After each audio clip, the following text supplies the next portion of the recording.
This episode of the Gamerheads Podcast is brought to you by Seven Bridges Premium Gourmet Yum Yum Sauce. Enhance every bite with our savory blends of flavors, perfect for meats, vegetables, and crispy treats. Whether you're dipping, drizzling, marinating, grilling, roasting, or snacking, Seven Bridges Yum Yum Sauce takes your culinary experience to the next level.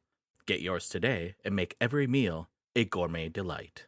Hi, I'm Celia Schilling from Yacht Club Games. Hey, this is James from Mega Cat Studios. Hey folks, this is Matt, aka Stormageddon from Reignite and the Fun and Games Podcast. This is Stephanie from the Boss Rush Podcast and the Boss Rush Network. Hey, this is Mark and Keon from Bunte Avond. Hey, this is Sebastian with the ProNerdReport.com and the Single Player Experience Podcast. Hi, this is Chris. Mike. And Garrett from Daylight Basement Studio. Hey, this is Baron J67 from Level 1 Gaming. Hi, I'm Jacob McCourt from the Left Behind Game Club, Crossplay Conversations, and Video Game Trivia. Hey, this is Todd Mitchell from Code Right Play. Salutations, this is Mike Carroll from Stroll Art. Hey, this is Jeff Moonen from Fun and Games Podcast. What's good, y'all? This is Adam from Respawn Aim Fire. Hey, this is Patrick from the Backlog Odyssey. Hey, this is Rune from Runic Codes. Hi, this is Andrew from Spalato Bros. Hi everyone, Jill Grote here from the Indie Informer. Hello, this is the Crypt Master, and you're listening to Roger you're listening to Roger on the Gamerheads Podcast.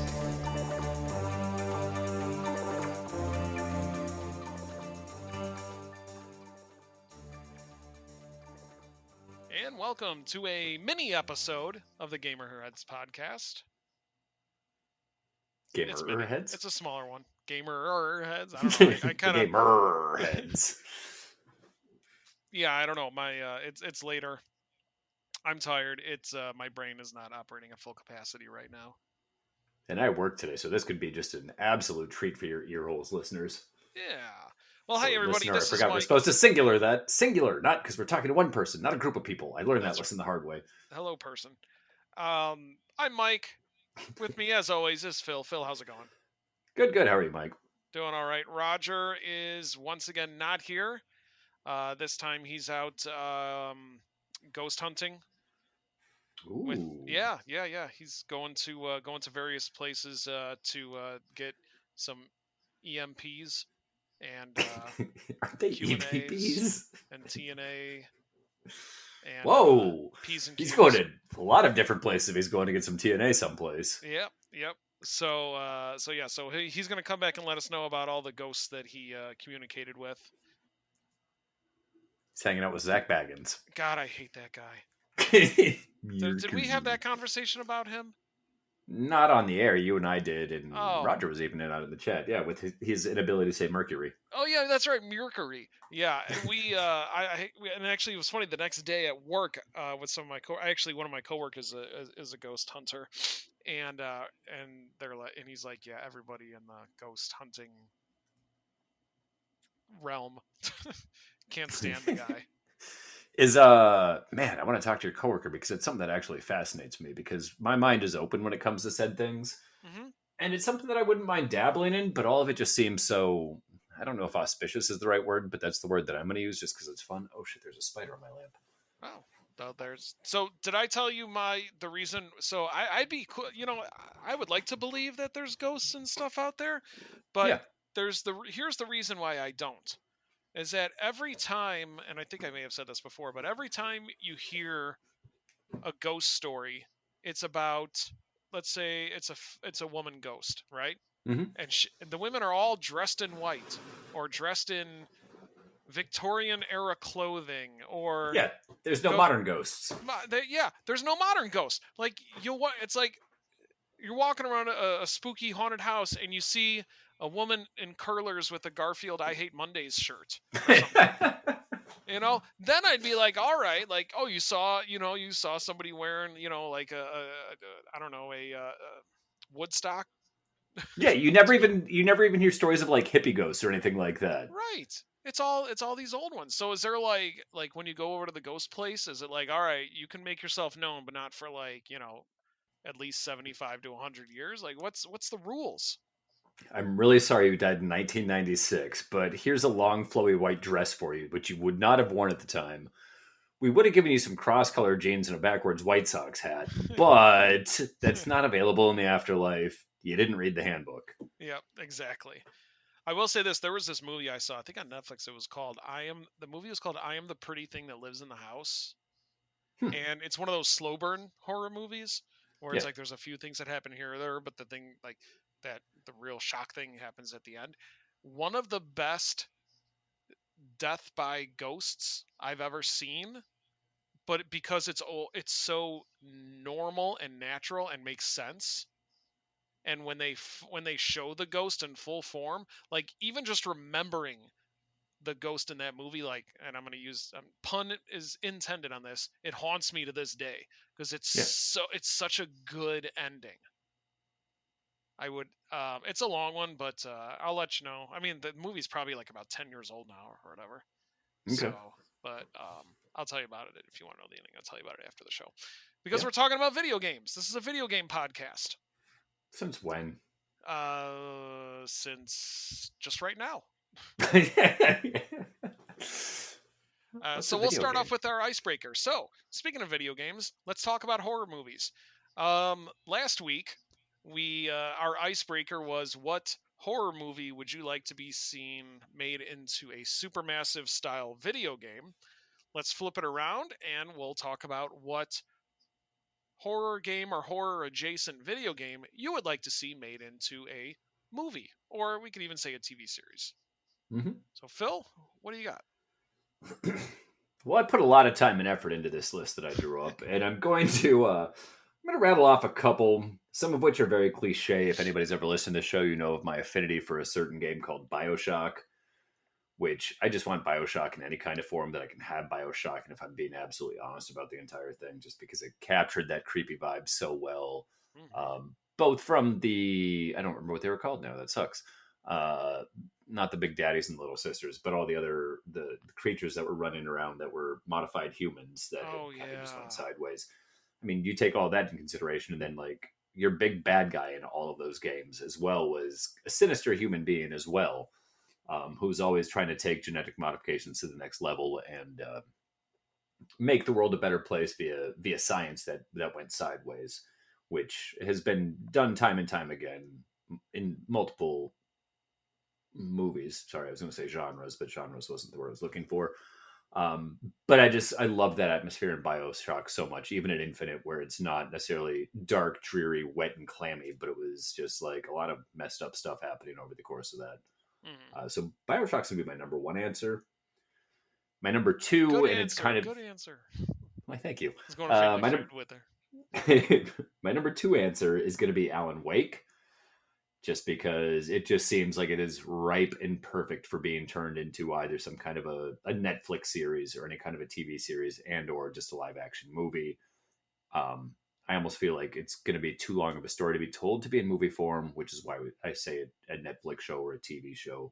Again, just the vibe and the creepiness is there, and a lot of the shadow elements would play off perfectly on the big and or small screen if it came down to it. So I'm going to throw Alan Wake out there. I also thought, just for funsies and doing like a TV show, Vampire Survivors, like flesh out that universe. And don't tell me they've already done this. Or that they're doing it and it's in the works. Good news. Yeah, they're working on it. Something's in the works. All right, well then to hell with it. Vampire Survivors does not make my list. I'm moving on to Dead Rising. Because the zombie genre has never been done on big screen or little screen. We've never seen a zombie movie before. Yeah. You know, there is a Dead Rising movie. That's it. I'm fucking out of here. But it's not that good. So I think it was direct to video or something like that. Okay. But go ahead, continue. Then I'm just going to throw one last one out there. I'm going to scratch a bunch off my list. And it's a game that is relatively new and does not have a sequel yet, although it does have at least 2 patches of DLC. I'd like to see Dredge, not Drudge. Where just about small town fishing. Don't even start with me, Mike. I will leave this damn show right now. Okay, I won't say it, but it's happening. Remember that time I said I don't spend any time on the internet or social media anymore? Yeah. I just proved it. But you know what though? Like it just goes to show you that you should get a job in Hollywood. Like you're No. ahead of the game on these things. I'd already be laid off. No, I'm behind the game because these things have already been announced. Oh, yeah. It doesn't put me ahead of it. I got this concept for a movie. It's about an empire that takes over the galaxy, and there's this rebellion that is trying to take down this empire, and people fight with laser swords. How does that sound?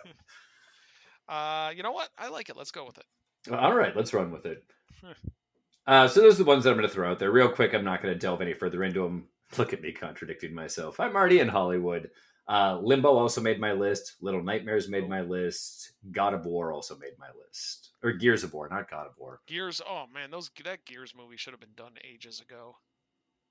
There's a Gears movie in the works too? No, I'm just saying there should have been one. Oh, gotcha. I was like, damn it, Mike. Yep. And that Bioshock movie should have been done. I remember when they first announced it in like 2003, 2004. Wait, when did the movie come out? Wait, the movie came out? No, I'm sorry, the game. No, the game came out in 2010. I want to say so. Maybe it was like 2012 or something like that they announced it. Yeah, we still haven't seen it. Yeah, I got my ears. I told you, everybody, that you're not getting me in my best mic mode right now, but that's okay. But they did announce it, and I forgot. I think Guillermo del Toro was supposed to work on it, but then it just never happened because I think the budget got too big. Well, it's got big daddies. Those are not cheap. Yeah. What about you? So I'm going to start with something that's already been done, but I need to see Resident Evil done right. Mm-hmm. Like you can, and I've said it before, but if you make a series, just make a series, and each season is based on one of the games. It's not that hard. You've got the actual dialogue from the games. You've got some excellent books that were written based on the games. You've got everything you need, but the problem is the Hollywood people have their heads so far up their ass that they don't want to follow something that's already been written. They want to make it their own. And mess it all up. So that's the first one I would love to see. Second one is based on, actually, I think we got just a tiny glimpse of it, maybe about a 15-second glimpse of how it could look, and that is a movie based on Luigi's Mansion. Oh, yeah. So in the Super Mario Brothers movie, there was, Luigi goes into one of the ghosts' houses. I think if they flesh that out, they could make a really good, even if they did it like a direct to DVD or Blu-ray or, make a movie based on that. I think that would be a lot of fun. They could really do a good job with that. I would definitely watch. I'd watch the Luigi's Mansion movie before I watch the Super Mario Brothers movie. Mm-hmm. The thing is, I never played Luigi's Mansion when it first came out because I'm like, no, I have no interest in it. But then when I did play it like 15 years after it released, I'm like, this game is amazing. I absolutely love this game. I should honestly go back and finish 3. That would make my soul happy. I might do that. Do you still have your GameCube? Yeah. How many? Just one? GameCube? Yeah. I think so. I might have 2. If you wanted to ship it out and pay some cash, we'll talk about that after the. Yeah, let me sniff around. If I've got a second one, it's yours. You don't have to pay me for it. Well, we'll talk about it later. Yeah. Anyways, so Luigi's Mansion, and then next one I wanted to go something a little bit different, and that is I would love to see a movie based on Splatterhouse. Oh yeah. Simple plot: guy's girlfriend is kidnapped by demons. A mask possessed by a demon works. He gets the mask. He becomes huge, and let's think of it like that movie, The Mask with Jim Carrey. Only he turns into just like a rampaging destroyer of worlds, and it's just basically him just like laying waste to all sorts of demons. Like especially like if you gave that like to Sam Raimi or something, with or Fede Alvarez, who directed I think he directed the Evil Dead remake, which was just a bloody good. If you ever saw it, it's awesome. It's a really good movie. That could be like one of those great movies that's just like it's just all blood and guts and craziness. So I think Splatterhouse would be a good movie. And then finally, the one that I have no idea why it hasn't been made, because it has an awesome cast of characters, it has interesting enemies, every level is the exact same plot that you play, and it's still a great plot for this type of movie, and that is Left 4 Dead. Yep, I had that same thought too. That and Back for Blood, even though Back for Blood was nowhere near as good. I hated. But Left 4 Dead would be awesome. Yeah, like it wasn't anywhere near as good. Yeah, I mean, even though the characters like they're so like they don't go really dive deep into their backstories, but they're just interesting. They're just interesting characters with it because of the dialogue they have between them, and they could really do some good stuff if they made a Left 4 Dead movie. Mm-hmm. Just have 4 survivors that are battling their way through just a monster-infested city and just bantering back and forth and finding safe houses that have been set up. I know it sounds very what's the word I'm looking for, trope and cliche, but like the Left 4 Dead games just did it so perfectly, and it was just a blast to play with your friends. And I agree with you. If it was put onto some kind of a cinematic form, it would. Yeah. I mean, imagine they're walking around in the sewer, and can you imagine the very first time you're watching this movie and they're walking around the sewer, and then all of a sudden they start hearing the witch off in the distance, and they don't know what it is. Like, oh, I know what's coming. Better go around her. Like, I don't know. Left 4 Dead would be so good. Man, now I want to play that game some more. I do too, and I don't think I have the original one anymore, which is a bummer. I bet it's pretty cheap if you find it on eBay. You can get it for like $20, I'm sure, tops. Yeah. So those are the video game horror movies we would like to see this Halloween season. So there's nothing interesting really in the news. Well, I'll call out one quick thing, but we don't have a whole lot. Phil and I even had a busy week, so we didn't play a whole lot. So we're just going to do a few topics. So first of all, just announced today the PlayStation 5 is now $50 off. If you want to get the disc version, it's going to be $450. If you want to get the digital, it's going to be $300. No. 300 flat? I thought it was 400. Yeah. 400, yeah. It seems bizarre to me that the disc version is only $50 more than the undisc version. Yeah. Well, considering that the add-on disc thing costs $80. Yeah, I know, right? Well, whatever. So this Phil and I briefly talked about this before we started recording. We're considering it. Like, should you get a PS5? Should we get? And because if I'm gonna get one, might as well get it now that it's this price. Here's the thing. I'll let you know my situation. So I have at my work, if you do like certain things, you get like gift cards or whatever. Mm-hmm. You know, and I've amassed $250 gift card to GameStop. Not only that, but I have enough in my library of games that I'm like, you know what? I will never play these. That I'll get $6 for, $8 for, $10 for. That if I trade it into GameStop, I technically would only be paying $40 out of pocket. Yeah.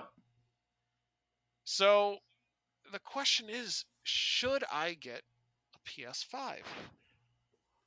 I thought about it myself, and I'm like, well, if I could think of 5 exclusives that I would definitely play, then I'd consider it. So for me, we'll take the 2 Spider-Man games, Spider-Man and Miles Morales. That's 2. God of War, that's 3, but that's also on PS4. So then there's that new Astrobot game, which is supposed to be pretty good. And then there is, I think they did like an Uncharted, like HD version, or not HD, but I think they re-released the Uncharted games. And I never played any of the Uncharted games. Really? Oh, I think I knew that actually. Yeah. So that's potentially 5. I have no interest in Last of Us because I played the first Last of Us and snooze. So I have no interest in playing the second. Yeah, that's right. I said it. Oh! He said it before, and he'll say it again too, folks. That's right. Or folk. And Silent Hill 2 just came out. Is that only on the PlayStation? It's a PlayStation exclusive, but I think it's only exclusive for about a year. Okay. So then I'm like, okay, well I can buy this, but then I turned around and looked at all the other games that I haven't played on my Switch and my Xbox, and I'm like, why? Do I need to spend all this? So that's the conundrum I'm in. So Phil, what are your thoughts? My thoughts are, number one, why would you want to give money to GameStop? Because F GameStop. Well, it's because I understand the free game gift card things goes Right. into play as well as the trade-ins, but yeah. But I'm also in the same boat as you, where I'm stuck in this endless loop of playing the same 4 games over and over and over again. And for me to sit down and start a new game and to emotionally invest myself in a new game seems like a very taxing chore at this point in my life, which is such a sad thing to say, but it's very, very, very valid. Unless it's just something mindless that I can play after sweating over a flat top for 10 hours or however long I might have been at work that day. But yeah, I'm in the same boat. I really want to play the Spider-Man games. I really want to play the God of War game. Astrobot looks cool. I've heard good things, but really nothing else in the PlayStation library as far as exclusives go. I didn't hate Horizon Zero Dawn, so maybe the sequel to that. Yeah. But that seems like an investment as well. I don't know. I'm still kind of, and it's not that I'm anti-PlayStation, I'm just so pro Xbox because I like the achievement system, I like the controller, I like the interface more than anything else when it comes to the Xbox. That like, I can't talk myself into buying a PS5. I can't. I've tried and I can't do it. Yeah, I agree. Plus, not only that, like, I'll be honest, this generation has been horrible. Mm-hmm. It sucked. And we're 4 years into the generation. Mm-hmm. Like, who knows when the PS6 is going to come out? Could be tomorrow. Yeah. So I'm thinking I'll just save my money and I'll pick up something else that'll really aggravate Phil. No, don't get that. You don't want that. It's not even a real thing yet. Yep. So yeah, I don't think I'm going to. Like, cause then I'm like, you know what, that $250 that I've got, I can buy 3 other games or wait, you know, and get 10 other games when they go down to $20, which is what I normally do. Exactly. So, but if anybody's interested, you can get it a little bit cheaper now. You can get a PS5 for $50 off. And if you do, good for you. Let us know what you picked up as well. Yeah. Let's see. Or even just try to talk us into why we should get a PlayStation 5. Yeah, let us know. Tweet me over at PezGuyMike. Say, Mike, you need a PS5, and here's why. Blah, blah, blah. Sony's the best. I love Sony. Like, that's not going to convince me, but it's a good start. I pushed square. I saw that. I caught that. Next topic. So this is where I need some more advice. So this weekend. So have you ever gone to a convention by yourself? I've been to a lot of places by myself, and yes, I've been to a convention by myself. All right. There's this convention this weekend, and I'm trying to decide if I want to go or not. But I don't think I'm going to go. I'd be going by myself. But is it worth it? Do you think is it worth it to pay to get a video game autographed? What's the game and who's signing it? Well, I'd be getting 2 of them signed. First one is Dragon Ball Kakarot. I'd be getting that signed by the guy who does the voice of Goku. That's pretty rad. Voice actor. And then I would get my Switch game, and then at that point you could just say, no, it's not worth it. It's not. My Super Mario 3D All-Stars. You know, that's Super Mario 64, Mario Sunshine, and Mario Galaxy. I would get that autographed by Charles Martinet, who's the voice of Mario. Okay, that might be worth it, Mike. You think so? To go to it might be. On my own. It depends on costs of admission to the convention as well as $40 to get in, probably $60 for each autograph. And how long are the lines going to be, especially for Mario? I don't know. That's one of those things that I'd weigh out to time plus money equals yes or no. So you think it might be worth it? It's a tough one. I don't know, man. Yeah. $40 to get into a convention seems like a ludicrous price to me because somebody somewhere at that place is already going to get your money. I understand that the people that are hosting the convention need to get paid as well. But $40 just to step foot in the door to maybe or maybe not buy anything and or interact with anything else is... Right. Is it C2E2? No, it's called like Chicago Collecticon or something like that. Oh. It's something yeah. So it's either that or I wait a couple weeks, spend only $60 and get my Mick Foley autograph.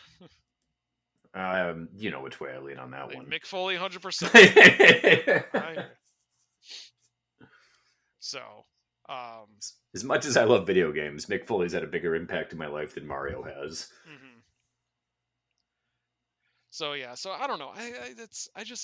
every time I've gone to a con, I've always gone with somebody, and I just don't like.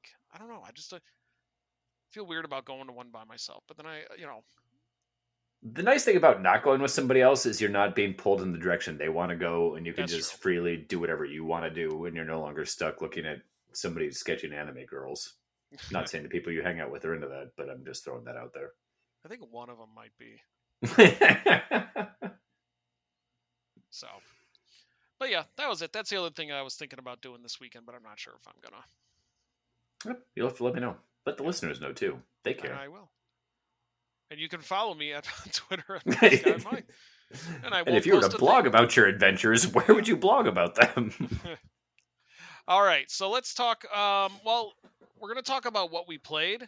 But Phil and I mean, did you play anything outside the norm? Outside the norm, I also played a little bit of Katamari Damacy, whatever it is that just came out on Game Pass, just because I do enjoy the Katamari games. They fall into that category for me of mindless fun, where I don't have to think, and I just have to push a couple of joysticks around and collect things. For those that are unfamiliar with how Katamari works, you're working for, I believe it's a god, who's trying to put stars back in the sky, and in order to make the stars, you have to push your little sticky ball around unique areas and situations to make your ball bigger, to turn it into a bigger star to satisfy the god. It's every bit as silly as it sounds, weird anime style of, well, animation, as well as just a nonsensical plot, but it's just kind of fun to see how big you can make your ball within the time frame to see if you can appease the gods and collect all your stuff. The controls are a little bit wonky. Looks great, plays great. Outside, like, once you get the control scheme down, it's all fine. But yeah, so I put a little bit of time into that, and I'll probably put more time into it because I do mindlessly enjoy playing Katamari. Outside of that, I heeded the advice of our friend Retro Game Frankenstein, but I think we'll probably just talk about that one together. Good call, and that's what we'll get into now. Because I, other than Balatro and Fortnite, didn't play anything. Been pretty busy. Mm-hmm. So let's talk then about. Do you know what I just realized? What'd you just realize? When Roger comes back to the show and he talks about games that he's been playing, good God. That's going to be an entire episode? 3 episodes. It's going to be a mini-series. That's true. Roger, I hope you're listening to this, and I hope you're keeping track of the games you've been playing. Yeah, because I'm going to go make dinner while you do that. And then eat dinner. And then regurgitate dinner. And then eat a second dinner. Well, what are you, a bird? Yeah. I like to eat leftovers. So yeah, we'll have content for months. So last week, our good friend Retro Game Frankenstein showed up. He shows up every October to give us a horror game to play. And last week, he gave us the game Darkwood. And Darkwood, I'll give you a quick long and short of it. Darkwood, a new perspective on survival horror. Scavenge and explore a rich, ever-changing free roam world by day, then hunker down in your hideout and pray for the morning light. Interesting game. It's got an overhead perspective. It's got a story.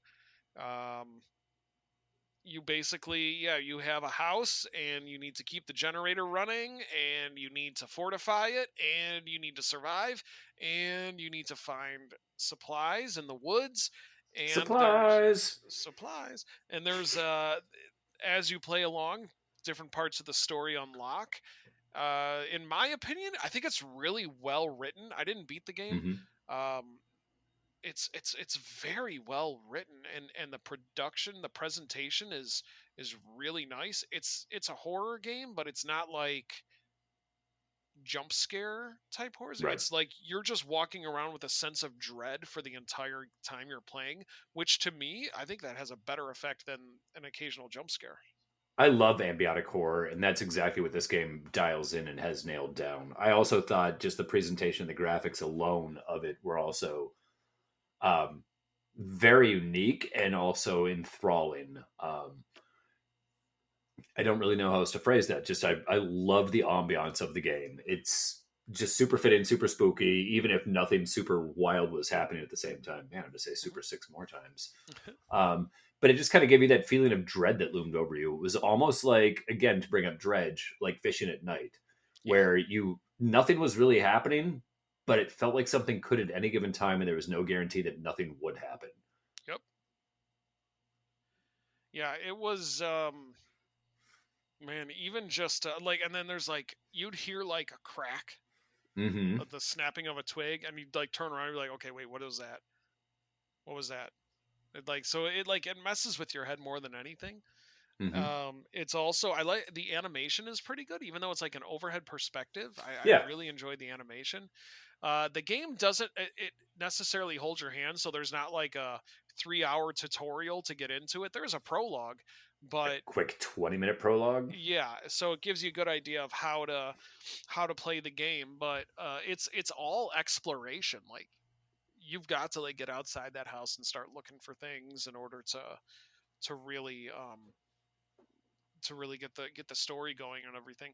I got lost in, like, a hedge maze. Yep. When I was playing, then something attacked me. That's the only things I couldn't tell what it was. It's what attacked me, but I just ran. I got the hell out of there. It's not very colorful. It's black and white, pretty dreary. But I think that adds to it. That does add to it. I'm not saying that's a bad thing. I'm just saying it's there. There's crafting involved, so you'll be making different things. So you need to decide: am I going to make a bandage or am I going to make a Molotov? You know. But from what I understand, it gets pretty intense later on. So I'm going to keep playing through it. I am too. What I like too is that the crafting, I'm normally, whenever I see crafting in the title of anything, it's kind of a turn off to me. And I'm just like, I don't have the mental bandwidth to put all this together. Yeah. But it's pretty self-explanatory and pretty easy to do the crafting. Like, it'll walk you through what you need and what you can craft at that time too. It's, I don't know. My real only complaint about it is I kind of wish it had voice acting. Yeah, that would be interesting if it had voice acting. Actually, I kind of like the fact that I'm reading it because it also kind of adds to like the loneliness, I guess you could say, of it. Yeah, that's a very valid point. I didn't think of it that way. You're 100% spot on. So, but yeah, that's Darkwood. So you can get the game. Shoot, let me look it up. Let me see if it's even on sale.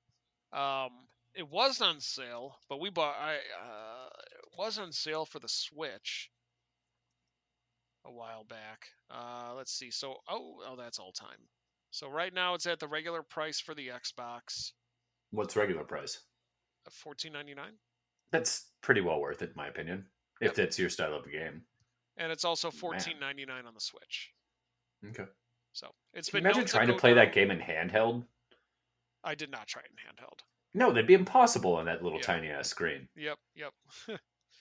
That's just about any game too. True. But it looks like the cheapest it ever got was about $5. So if you want to wait, that's a steal. It's But yeah, Darkwood, good game. From what we've played, lots of fun. So highly recommend. Agreed. All right. So actually, I think it's about that time. I think somebody's going to be paying us a visit any second now.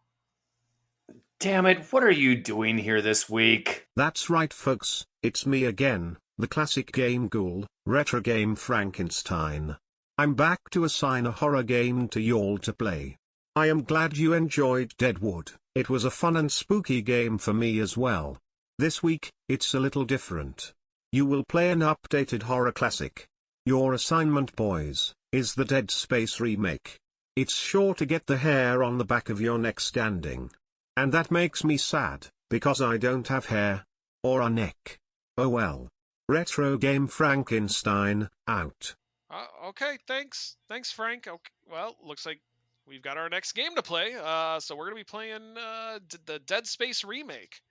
I'm pretty excited about this one. Yes, I have been wanting to play this for a while. So what an amazing coincidence. Not something that we came up with, somebody that amazing coincidence that Frank came up with that same game that we wanted to play. And thank goodness it's on Game Pass. Yes, indeed. So yeah, so good. So we'll let you know all about that game next week. So you like the original, right? Oh, I love the original. The original, well, I'll talk about it next time. Okay. Yeah, but I think it'll be interesting to talk about like how we feel about it versus the original. Mm-hmm. Cool. So Phil, anything else you got to go over? Not really, except you can always support us at Gamerhead Podcast by joining our Patreon, as others have done. That's Damn right. it. And if you wanted to read any of our reviews, what website can they go to, Phil? Gamerheadspodcast.com. That's right. Okay, so good. So, hey, everybody, thanks for hanging out with us for this mini episode. We'll see you all next week. Until next time, everybody, stay safe and game on. We'll see you later. Have a good one. So long. Matt, Jill, Sarah, take care.